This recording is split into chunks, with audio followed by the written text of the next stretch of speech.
होली की आप सभी को बहुत बहुत बधाई। लेकिन आप सबके बधाई के साथ साथ किसी के लिए ये होली बड़ा ही दुखद लेकर के आया है। अब ये दुखद किसके लिए है? क्या भारतीय जनता पार्टी के लिए है, या फिर मुकेश सहनी के लिए है, या एनडीए के लिए है? ये बातें हम आपको बताएंगे इसी एपिसोड में।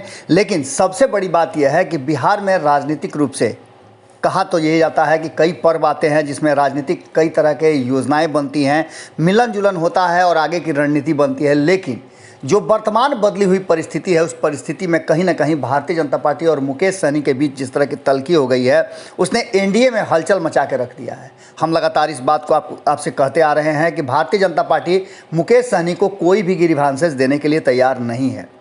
लगातार जिस तरह की बातें सामने आ रही हैं, उसे देख करके आप अंदाज़ा लगा सकते हैं कि भारतीय जनता पार्टी अब अपने आप को बिहार में पूरी तरह से स्टैंड करने के लिए तैयार है। और ये कहीं ना कहीं नीतीश कुमार के लिए भी दुखद समाचार है, क्योंकि जितना ज़्यादा भारतीय जनता पार्टी बढ़ेगी, नीतीश का कद उतना ही छोटा होगा, और ऐसा नीतीश कुमार चाहेंगे नहीं। आपने देखा कि किस तरह से सदन में नीतीश कुमार ने जो बातें की वो सबके सामने हैं। भारतीय जनता पार्टी के ही सदस्य हैं, विधान परिषद, माफ़ कीजिएगा, विधानसभा के अध्यक्ष, जिनके साथ जो तल्खियां हुई उसके बाद से पैचअप करने के लिए नीतीश कुमार नहीं बल्कि भारतीय जनता पार्टी सामने आई। भारतीय जनता पार्टी बैकफुट पर रह करके बार बार कहीं ना कहीं हमला कर रही है और हमला करके गोल कर रही है, और इस गोल से लगातार पिछड़ती जा रही है टीम नीतीश कुमार के साथ पहले जीतन राम मांझी थे, अब मुकेश सहनी भी उनके साथ खड़े नजर आ रहे हैं। और नीतीश कुमार के शासन को, नीतीश कुमार के 17 साल के कार्यों की खूब जम करके सराहना उन्होंने उत्तर प्रदेश में किया था। ये भारतीय जनता पार्टी को रास नहीं आया। अब स्थिति यह है कि नीतीश कुमार लगातार मुकेश सहनी के तरफ से खड़े नजर आ रहे हैं।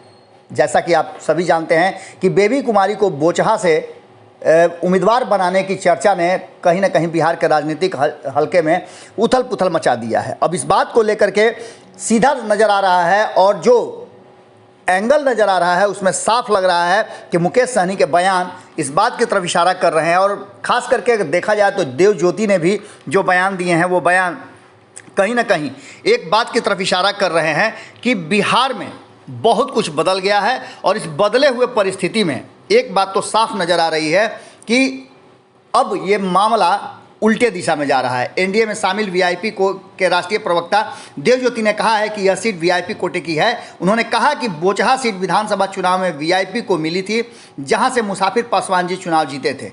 पासवान जी के निधन के बाद वो सीट खाली हुई और ये हक वीआईपी का था। उन्होंने साफ तरीके से कहा कि वीआईपी का मानना है कि इस सीट पर वीआईपी अपना प्रत्याशी उतारकर स्वर्गीय जो पासवान जी हैं उनके सपनों को पूरा करे। अब ऐसी स्थिति में यदि वीआईपी का उम्मीदवार नहीं उतारता है एनडीए, तो मजबूर होकर के वीआईपी जो है वो अपने उम्मीदवार उतारेगा। उन्होंने कहा कि यह एनडीए का दुर्भाग्य है कि बिना घटक दलों के बात किए सहयोगी दलों द्वारा निर्णय लिया जा रहा है और लगातार लिया जा रहा है। विधान परिषद के चुनाव में भी जब सीट शेयरिंग का समझौता हुआ तो कहीं ना कहीं बाकी के दलों को बाहर रख करके दोनों दलों ने आपस में समझौता कर लिया, और ये कहीं से उचित नहीं था।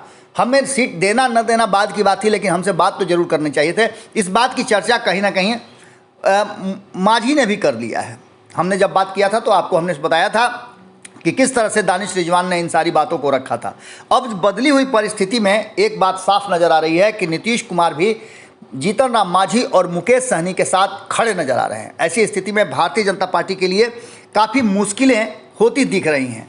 साफ नज़र आ रहा है कि नीतीश, मांझी, सहनी ने भारतीय जनता पार्टी का साथ छोड़ दिया है, और ये दर्शाता है कि सरकार तो गई, लेकिन अब आगे क्या होगा ये बात साफ नज़र आ रहा है और साफ नज़र आएगा।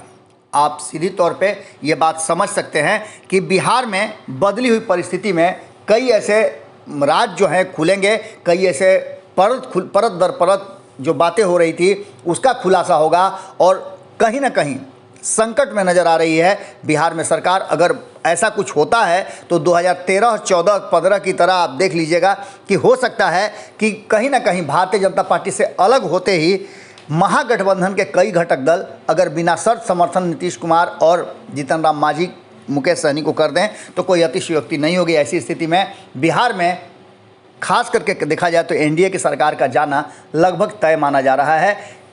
पिछली बार आपने सुना था कि मुकेश सहनी ने कहा था कि हमारे पीठ में छुरा घोंपा गया है, लेकिन अब ऐसा लगता है उनके बयानों से कि उन्हें इस बात का एहसास हो रहा है कि अब सीने में छुरा घोंपा गया है, बोचहा सीट छीन करके। जुड़े रहिए भारत लाइव के साथ। एक बार फिर से आप सबों को होली की बहुत बहुत शुभकामनाएं, बहुत बहुत धन्यवाद। अगर ये वीडियो पसंद आई और वह बिहार के राजनीति और बिहारियत से सरोकार रखेनी तो सब्सक्राइब बटन दबा के चैनल के सब्सक्राइब कर ली। ओजे एगो घंटी बा, ओकरा बटन दबा देला से कुल सटीक और मारक खबर रुआ मुफ्त में मिल जाई। अगर रुआ पत्रकारिता के हमनी के नया प्रयोग में सहयोग कर चाहतानी तो ज्वाइन बटन दबा दी। पेटीएम नंबर नोट कर ली 9386816700। धन्यवाद।